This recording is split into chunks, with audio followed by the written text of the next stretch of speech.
All right. In today's video, we're talking about what it's like when you're starting a business. Like, what's the actual truth of starting a business, right? And the reason I'm making this video is there's so many people online that are telling you it's like the easiest thing ever to start a business. And frankly, they're full of shit, right? And the reason I made the thumbnail on this particular video, you see a guy who's an employee with two black guys, me, I think I might be wearing the same blue shirt, and then one black guy as a business owner is it's not easy. You're always getting punched in the face when you're starting a business. But in my personal opinion and in my experience, is you're getting punched in the face less. So that's why the thumbnail comes from there. So I wanted to make this video though, because I feel like when you're getting into business for the first time, that one of the things that you may find is that it's almost like you have these different parts of you that keep coming out and trying to battle with your internal dialogue of what's going to be happening, right? And what I mean by that specifically and how this was described to me was someone told me that it's like you're driving a bus in life. And you can think of this in terms of instead of life, starting a business. And behind you is this herd of cats on the bus, and they're all over the place and they're all going crazy. And what you want to be able to do is get those cats to sit in the seats and sit in an organized manner. Well, what those cats represent is different parts of you. So we all have different parts of us that are informed based on different things that have happened to us in our lives, different experiences that we've had, different ways that we see the world, different stories we tell ourselves. So when you're starting a business, one of the tough things is that I have probably started, geez, maybe like 6 different businesses. And I would say 3 of them were semi-successful and 3 of them were failures. But I didn't understand the different parts of me, the different voices that were coming into play as I was starting a business. And it's really even more difficult now to do it because you have gurus over here, right? It's almost like a little demon on your shoulder or angel, however you want to look at it, that are like, oh, it's so easy. You're going to start a business. You're going to be a millionaire overnight. Here's what you got to do. Chat GPT just came out. You just do a couple of these things and you're going to have $10,000 in your bank account tomorrow. Well, that person typically is trying to sell you on a course. And that's why they want to tell you how easy it is, because they're kind of speaking to our simplest forms of ourselves. And what I mean by that is like the parts of us that are like, oh, I want something, I want the easy button. I want to make $1 million. I want it to be easy. Then on the other side, and I'll call it corporate America, but it could be your boss, it could be other people in your life. You have this kind of angel or demon on your shoulder, however you want to look at it, that are telling you that it's going to be so hard. They tell you things like more money, more problems. They tell you things like 50% of businesses fail within the first 5 years. So you kind of end up having all these different voices that are kind of conflicting with you as you're trying to figure out what you want to do as far as starting a business. So one of the things that I've realized, which is super helpful, is to just look at the data and actually what it says. So let's go on this side over here, right? Like 50% of businesses fail in the first 5 years. Is that actually true? Well, the number is actually lower than that. It's about 45% of businesses fail in the first 5 years.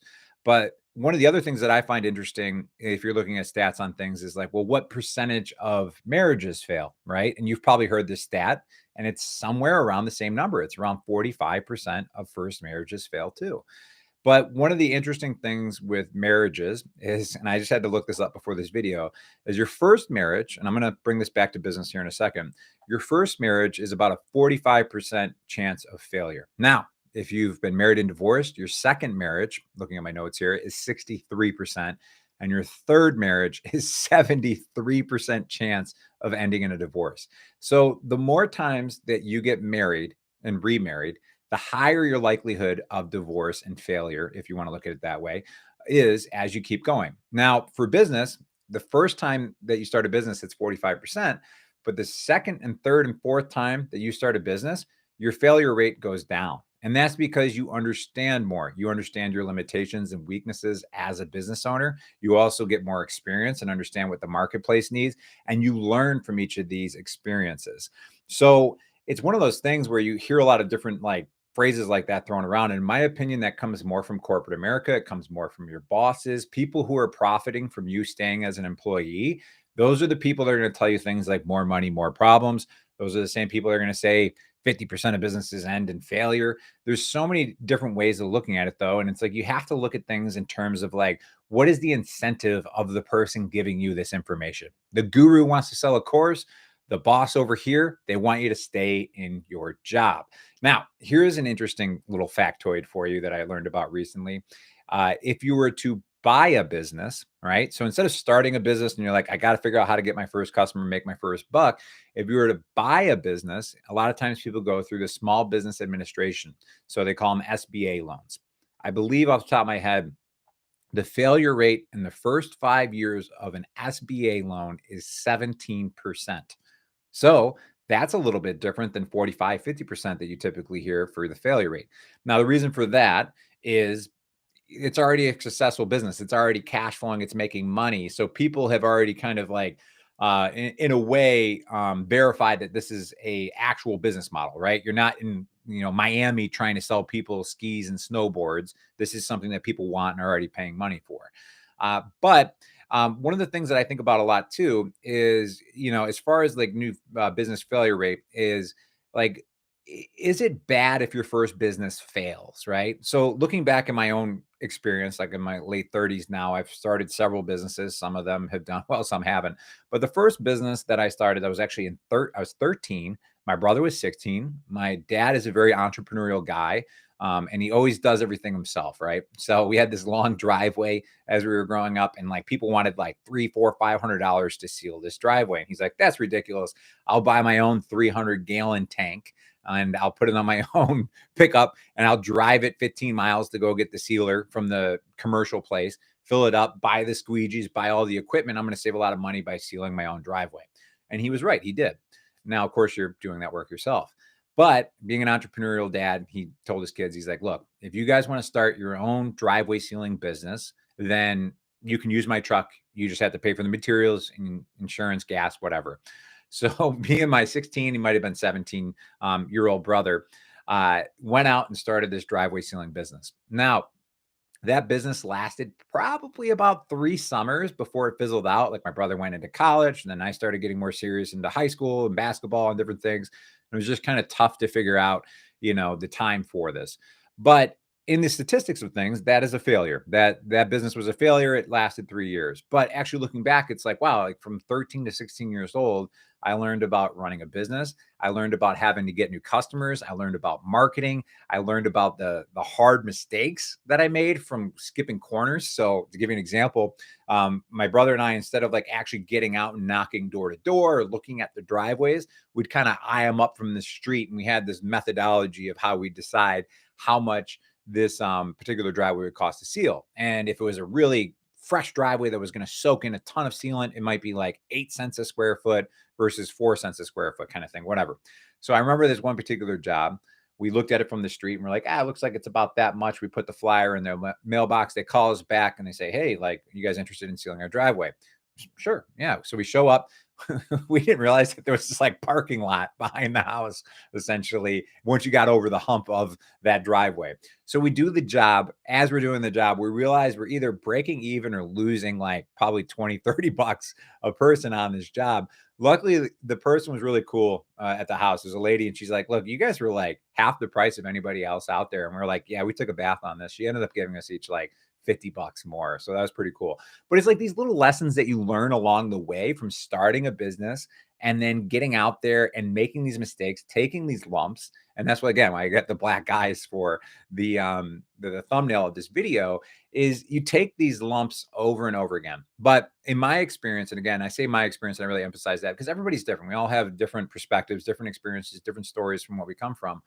But as an employee, there's usually a ceiling on things. And we usually think of that ceiling in terms of income. Like, how much can you make at your job? Well, you're like, oh, I got this glass ceiling above me. This is as much as I can make. But there's also a ceiling in terms of personal and professional development and growth, right? When you get thrown into the fire of being a business owner, there is so much stuff you're going to have to learn. And this scares people away, rightfully so, because they don't want to get into the things that they don't want to get into. Maybe it's learning how to do bookkeeping and then outsourcing that bookkeeping and payroll and inventory and taxes and expenses and all these things. And you're like, oh no, I just want to do this thing. I want to make candles. That's what I like to do. But when you start selling those candles, there's other things that come along with the business. Now it's uncomfortable and you end up having this pain that comes from it. And you're just like, it's not worth the hassle. I don't want to do that. But the reason that this channel exists and what I'm actually rebranding it into, in the process of rebranding it into, is Biz Buddy. That's because I want to be able to talk to people and talk to them in a way where I'm your buddy. I'm not the guy, I'm not the guru who's trying to sell you on a course, but I'm also not your boss who wants you to stay in place and be an employee the rest of your life.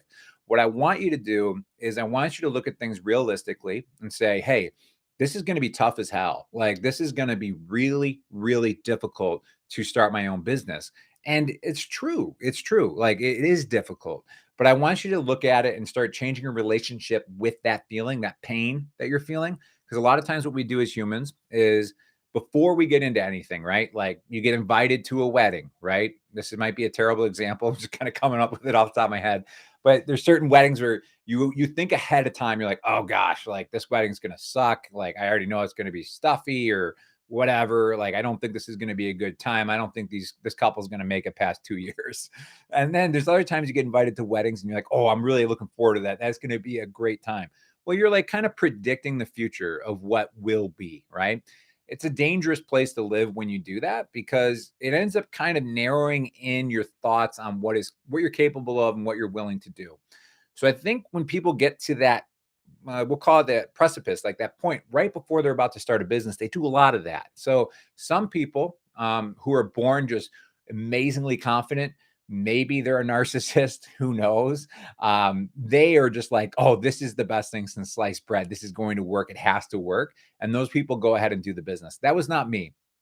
I take a lot of time, a lot of emotions go into it, and I worry about things and I think about things and I overthink about things. And it's because I'm thinking about all the things that can go wrong. And there's going to be plenty of things that can go wrong when you're starting your business, but that's the way it's going to be. Like, when you launch it, it's not going to be great. Like, if you think that you're going to make the new iPhone or something overnight, you're not. Like, you have to start somewhere and be willing to take those lumps and be able to just put one foot in front of the other. So, a lot of times I think that we don't end up taking that leap because we're just so worried about the failure or the rejection or those things. But again, go back to the example of marriage, right? If you're on your third, fourth marriage, I'd probably tell you, like, hey, like, stick a cork in it. Like, you should probably just be single the rest of your life. But if you're starting a business, like, that's pretty cool that you got a 50-50 shot of this thing working 5 years down the road on your first attempt, because it may not work. So my first did not work. I owned a driveway selling business. Then I had this idea outside of college. I was going to start this website called micromanagerks.com about why your boss is a jerk and people are going to flood the forums and I'll get a lot of traffic and money. Didn't make a dime. I just lost money on that one. Then I did consulting for a while as an internet marketer. I made money from that. I also started to learn what I did and didn't like. I learned that I hated consulting. I didn't like being held prisoner based on other people's opinions of how the work's going. You have one client that's super easy and chill, and then another one who's just blowing up your spot every day. And I didn't like having to go through that emotional song and dance with each client. But I learned that because of that job as a consultant. I launched a video marketing business that was also a failure. I thought I was going to learn and be a technician of videography, and I was going to make these beautiful pieces of content for people, and they were going to make money, or I was going to make money from it because it was going to help promote their business, kind of thing. I'm not a technician. I'm shooting this video right here with an iPhone. All right. But what I started to learn is, actually, I started doing YouTube, and that was kind of related to the video spot, essentially. But I realized I wasn't a technician, but I was better at messaging and connecting with people on an emotional level. So it's like, each time you do a business and you try something and you start it up, you learn something about yourself and you get better and you continue forward. So I don't know if you'll be able to see this. I'm going to try to swivel this around. Let's see if this works here. Actually, I can probably show you right here. So I keep this on my wall over here. Now you can see my boys are in the scene there too. But the one of the guy going up the stairwell right there, what that quote says is, you don't have to see the whole staircase, just take the first step. All right. So that quote is attributed to, and let's see if I can get my camera back on here. That quote is attributed to, and apparently I've lost my camera feed here, so I'll wrap this up. But that quote is attributed to Martin Luther King. And basically, you got to take that first step and you got to keep going as a business owner. And that's the way that you're going to succeed in business, is continuing to see the step in front of you, but believe that the whole staircase is there and keep going. All right, guys, That's it for today, but I look forward to doing these in the future. I'm trying to do more lives and hopefully I'll get the footage figured out. All right. Thanks. Bye.